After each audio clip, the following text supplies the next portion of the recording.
Last video में हमने करा था इलेक्ट्रोस्टैटिक चार्जेस के बारे में, जिसके अंदर हमने कंसेप्ट ऑफ चार्जेस करा था, कूलम्स लॉ करा था, प्रॉपर्टीज ऑफ चार्ज करा था। आज का हमारा टॉपिक है इलेक्ट्रिक फील्ड, जिसके अंदर हम आज पढ़ेंगे इलेक्ट्रिक फील्ड के बारे में, फील्ड इंटेंसिटी के बारे में, फील्ड लाइंस के बारे में, इलेक्ट्रिक डाइपोल मोमेंट के बारे में और electric field intensity on axial line of electric dipole के बारे में।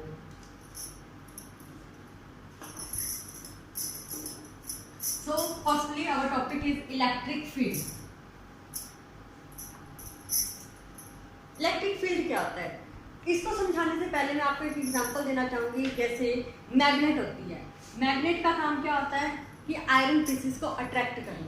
मान लो मेरे पास यहाँ पे एक मैग्नेट है, एक आयरन पीस अगर मैं बहुत ज़्यादा दूर रख दूँगी, क्या ये इसे अट्रैक्ट कर लेगा? नहीं कर पाएगा।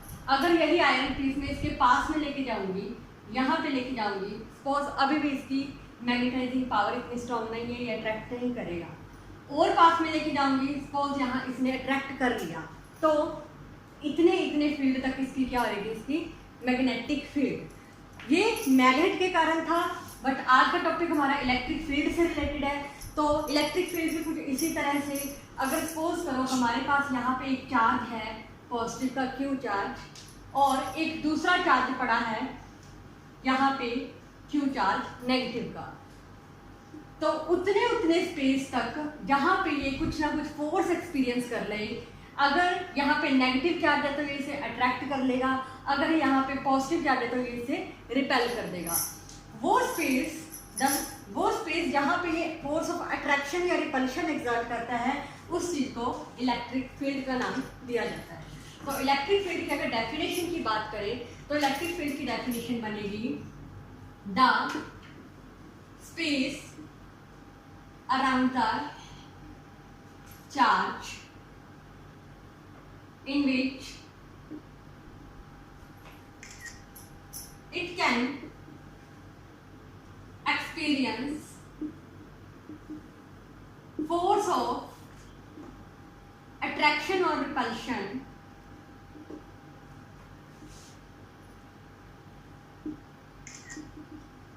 due to another charge.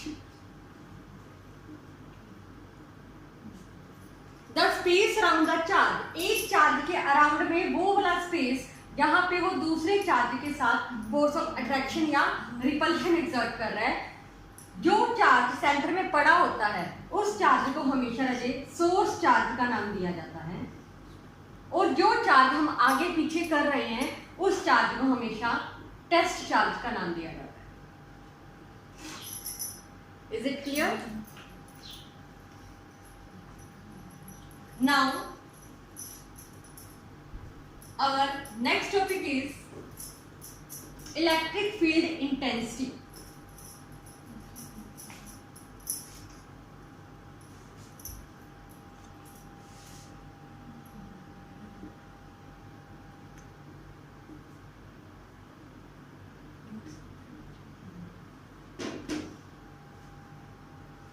Electric field intensity क्या होता है?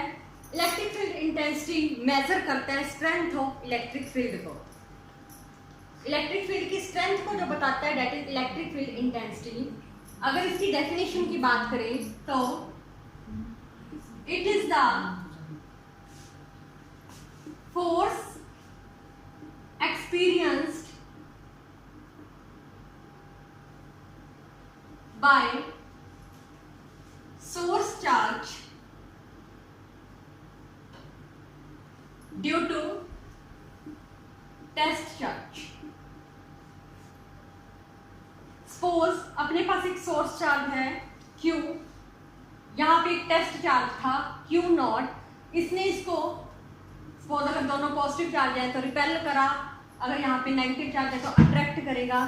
तो कितना फोर्स एक्सपीरियंस करा, जो उसकी स्ट्रेंथ को बताता है that is electric field intensity. तो इलेक्ट्रिक फील्ड इंटेंसिटी का जो बेसिकली फॉर्मूला होता है that is electric field is equal to force upon test charge. क्योंकि फोर्स एक वेक्टर क्वांटिटी है तो इलेक्ट्रिक फील्ड भी एक वेक्टर क्वांटिटी है, so it is a vector quantity. अगर इसके यूनिट्स के बारे में हम बात करें, फोर्स की यूनिट न्यूटन, चार्ज की यूनिट कूलम, तो यूनिट्स की बात करें तो बनेगी न्यूटन पर coulomb. Clear? Electric field intensity strength बताता है कि कितना फोर्स एक्सपीरियंस करा उस टेस्ट चार्ज ने सोर्स चार्ज के ऊपर।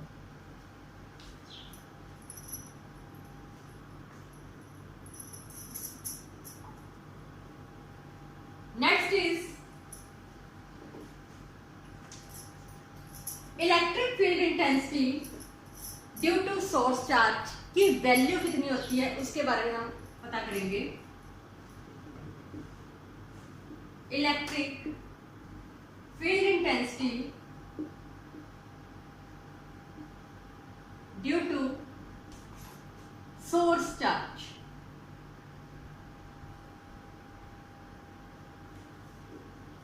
जैसे कि हमने अभी देखा, अगर बेसिक फॉर्मूले की बात करें तो इलेक्ट्रिक फील्ड का फॉर्मूला होता था फोर्स अपॉन टेस्ट चार्ज। तो अब एक्चुअली इसकी वैल्यू कितनी है इलेक्ट्रिक फील्ड इंटेंसिटी की सोर्स चार्ज पे, उसे हमने इस आर्टिकल में कैलकुलेट करना है। मान लो अपने पास यहाँ पे एक सोर्स चार्ज है Q, O पॉइंट पे एक सोर्स चार्ज है Q, इसकी फील्ड के अंदर यहाँ पे एक अनदर टेस्ट चार्ज पड़ा है Q नॉट। दोनों के बीच में कुछ डिस्टेंस है, डिस्टेंस हम मान लेते हैं x। तो ये इसके ऊपर फोर्स एक्सपीरियंस करेगा, फोर्स ऑफ रिपल्शन एक्सपीरियंस करेगा क्योंकि दोनों ही पॉजिटिव चार्ज हैं। तो सबको पता है according to Coulomb's law, Coulomb's law कहता है कि force is equal to 1/4 pi epsilon nought Q1 Q2 upon R square. Q1 Q2 दो चार्जेस, यहाँ पे जो फर्स्ट चार्ज है that is big Q, second charge Q nought है, यहाँ Q2 है अपने पास Q नॉट बटा डिस्टेंस का स्क्वायर। हमारे पास डिस्टेंस हमने x लिया तो x का स्क्वायर। क्योंकि हमारा टॉपिक है इलेक्ट्रिक फील्ड इंटेंसिटी फाइंड करना, तो इलेक्ट्रिक फील्ड इंटेंसिटी का जो बेसिक फॉर्मूला था वो था इलेक्ट्रिक फील्ड इंटेंसिटी का फोर्स अपॉन टेस्ट चार्ज। यहाँ पे हम F की वैल्यू फिल कर देंगे 1/4 pi epsilon nought Q not upon x square upon में Q नॉट से Q नॉट कट हो रहा है, तो इलेक्ट्रिक फील्ड का जो फॉर्मूला बन रहा है that is 1/4 pi epsilon nought Q over x square. This is your result. So electric field का फॉर्मूला है, electric field to source charge का फॉर्मूला है 1/4 pi epsilon nought Q over distance का square. Clear?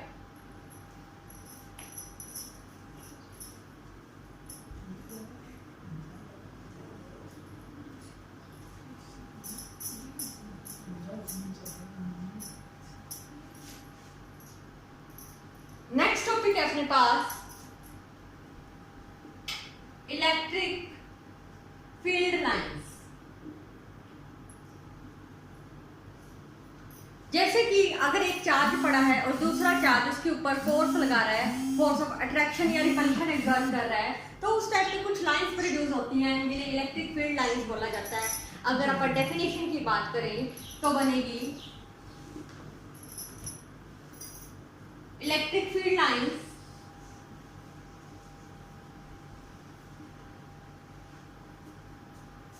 as a path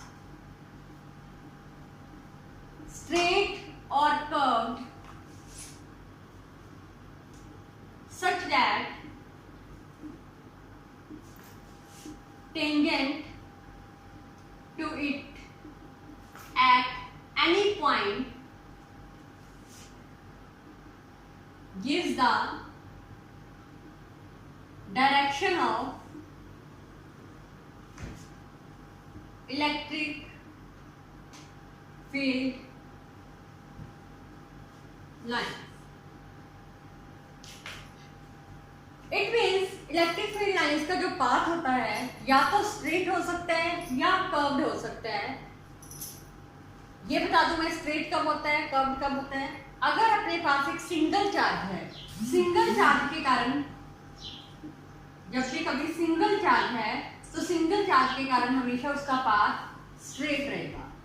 और अगर एक से ज्यादा चार्ज है, मान लो 2 चार्ज हैं, तो उस टाइम पे उसका पाथ कर्व रहेगा।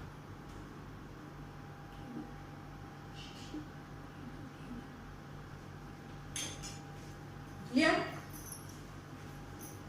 अगर सपोज करो अपने पास इलेक्ट्रिक फील्ड लाइंस ये है और अगर किसी एक पॉइंट पे मेरे को उसकी डायरेक्शन चेक करनी है, तो डायरेक्शन कैसे चेक करते हैं? उस पॉइंट पे उसकी टेंजेंट को ड्रॉ कर दो, टेंजेंट उसकी डायरेक्शन देगी। तो उसी से ये डेफिनेशन बनी, I repeat it, electric field lines as a path straight और कर्व, या तो स्ट्रेट हो सकती है या कर्व हो सकती है, such that tangent to it at any point, किसी एक पॉइंट पे उसकी tangent gives the direction of electric field intensity या electric field line. You can write it as intensity also.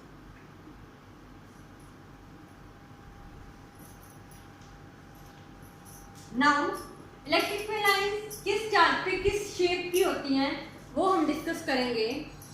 Suppose अपने पास एक पॉजिटिव चार्ज है, सिंगल पॉजिटिव चार्ज है, तो हमेशा ध्यान रखना अगर पॉजिटिव चार्ज होता है तो इलेक्ट्रिक फील्ड लाइन हमेशा पॉजिटिव से बाहर की तरफ निकलती है। फील्ड लाइंस की डायरेक्शन हमेशा पॉजिटिव चार्ज के बाहर की तरफ जाती है। अगर अपने पास नेगेटिव चार्ज है तो फील्ड लाइन हमेशा अंदर की तरफ जाती है। पॉजिटिव चार्ज है तो field lines going outward, negative charge है तो फील्ड लाइंस गोइंग इनवर्ड।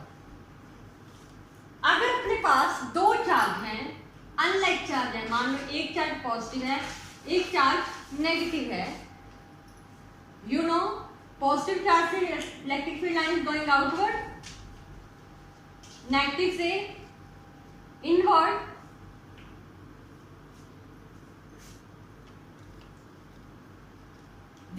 और हमें पता है कि जो अनलाइक चार्जेस होती हैं अट्रैक्टिव भी करते हैं, तो ये आपस में भी अट्रैक्ट करेंगी एज अ कर्व्ड पाथ, ये आपस में अट्रैक्ट करेंगी।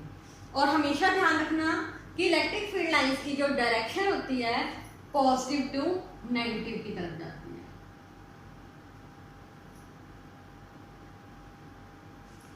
They attract longitudinally between unlike charges. Longitudinally का मतलब लेंथ वाइज, अगर इस तरह से पड़े हैं तो इस तरह अट्रैक्ट करेंगी, अगर इस तरह पड़े हैं तो इस तरह से लेंथ वाइज उसे अट्रैक्ट करेंगे।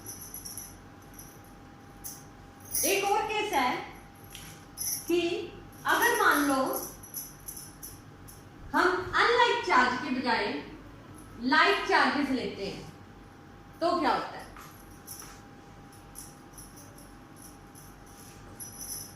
मान लो मैंने यहाँ पे 2 सेम चार्ज लिए, पॉजिटिव चार्ज लिए, तो फील्ड लाइंस किस शेप की बनेगी? जैसे कि पता है आपको पॉजिटिव चार्ज से हमेशा फील्ड लाइंस गोइंग आउटवर्ड, यहां से फील्ड लाइंस बाहर की तरफ निकलेंगी,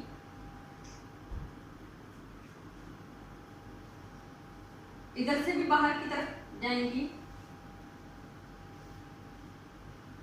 हमें पता है कि पॉजिटिव पॉजिटिव आपस में रिपेल करते हैं तो ये अट्रैक्ट नहीं होंगे, तो इनकी फील्ड लाइन हमेशा इस तरह से बाहर की तरफ जाएंगी। अगर तो ये दोनों चार्ज सेम मैग्नीट्यूड के हैं, सेम मैग्नीट्यूड मतलब Q1 की जो वैल्यू है Q2 के बिल्कुल बराबर है, उस कंडीशन में बिल्कुल सेंटर में एक पॉइंट होता है जिसे हम नाम देते हैं न्यूट्रल पॉइंट। इस पॉइंट पे नेट इलेक्ट्रिक फील्ड 0 होती है। कई बार एग्जाम में पूछा जाता है व्हाट इज न्यूट्रल पॉइंट, तो आपने यही बताना है कि न्यूट्रल पॉइंट एक ऐसा पॉइंट होता है, चार्जेस के बीच में एक ऐसा पॉइंट होता है जहां पे नेट इलेक्ट्रिक फील्ड 0 होती है। अगर तो ये दोनों सेम चार्जेस मैग्नीट्यूड इनका सेम है तो बिल्कुल सेंटर में ये न्यूट्रल पॉइंट शिफ्ट होएगा। बट अगर दोनों ही चार्जेस इसी कंडीशन में अगर दोनों चार्जेस सेम मैग्नीट्यूड के नहीं हैं, सपोज Q1 बड़ा है Q2 से, मान लो Q1 की वैल्यू 5 कूलम है और Q2 की वैल्यू 2 कूलम है।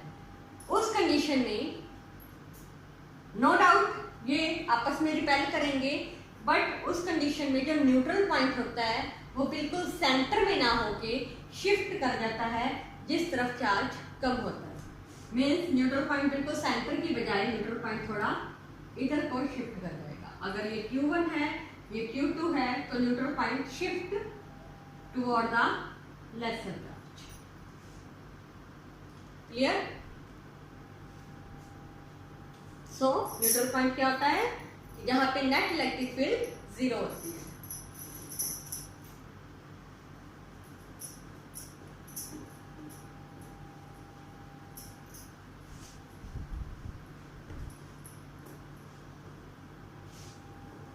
Now we will discuss about properties of electric field lines. Properties of electric field lines.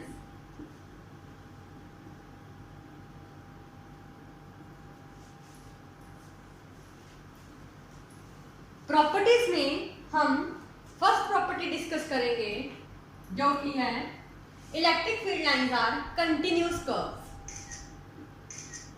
These are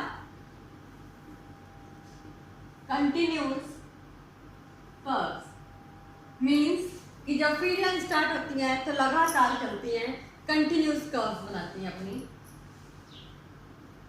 second point है no two electric field lines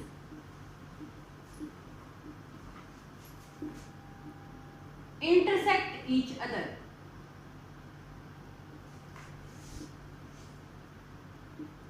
दो field lines कभी भी आपस में इंटरसेक्ट नहीं कर सकती।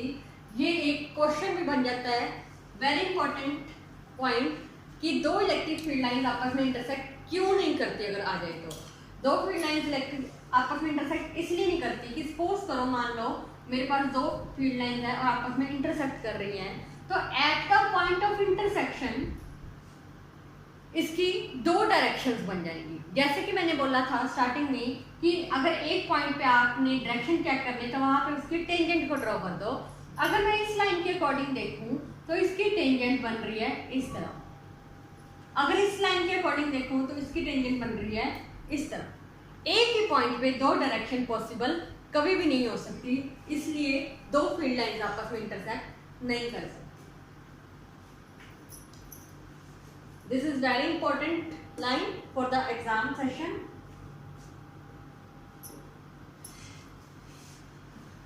Third point है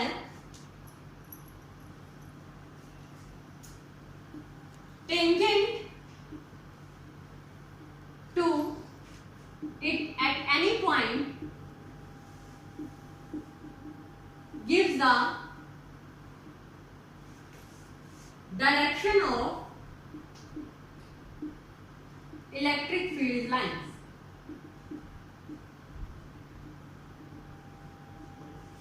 ये पॉइंट तो क्लियर हो गया। अभी मैंने थोड़ी देर पहले बताया था कि अगर एक पॉइंट पे टेंजेंट ड्रॉ करेंगे तो उसकी डायरेक्शन को मेंशन करेगा। फोर्थ पॉइंट है these lines contract each other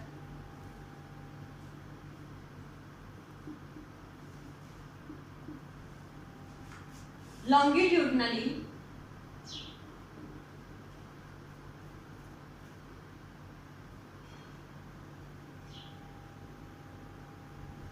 between unlike charges। अगर दो अलग अलग चार्जेस हैं, जैसे कि मैंने अभी थोड़ी देर पहले डायग्राम में बताया था आपको, दो अलग अलग चार्जेस हैं तो वो हमेशा आपस में अट्रैक्ट करेंगे लेंथ वाइज, लॉन्गिट्यूडनली अट्रैक्ट करते हैं। पांचवा पॉइंट है दे exert, these lines exert lateral pressure between like charges। ये जो लाइंस हैं प्रेशर एक्सर्ट करती हैं अगर लाइक चार्जेस हैं, तो दो सेम चार्जेस आपस में हमेशा रिपेल करते हैं, इसलिए वो एक दूसरे के ऊपर लेटरल प्रेशर एक्सर्ट करते हैं। These are some properties of electric field line, you can note this.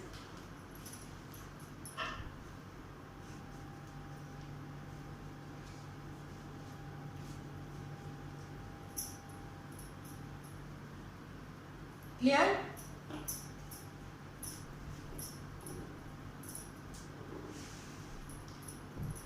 Next topic is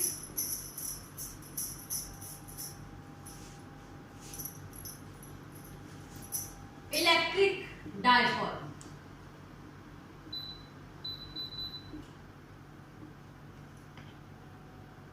electric dipole, electric dipole क्या होता है? अगर डेफिनेशन की बात करें तो it consist of pair of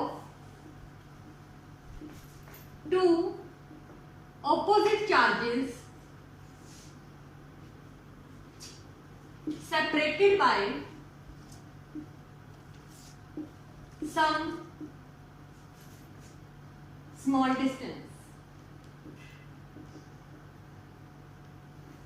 अगर अपने पास दो चार्ज हैं, दोनों ही ऑपोजिट चार्ज हैं, मीन्स अगर एक नेगेटिव चार्ज है और एक पॉजिटिव चार्ज है, दोनों के बीच में कुछ डिस्टेंस अक्कर हो रहा है, सपोज वो डिस्टेंस हम यहाँ पे लेते हैं लगे 2a, दोनों के बीच में एक डिस्टेंस अक्कर हो रहा है, तो वो क्या फॉर्म करते हैं? Electric dipole. Now electric dipole moment,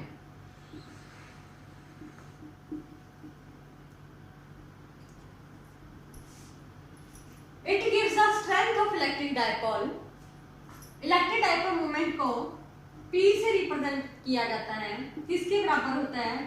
charge into distance between two charges. Distance कितना है यहाँ पे अपने पास? 2a।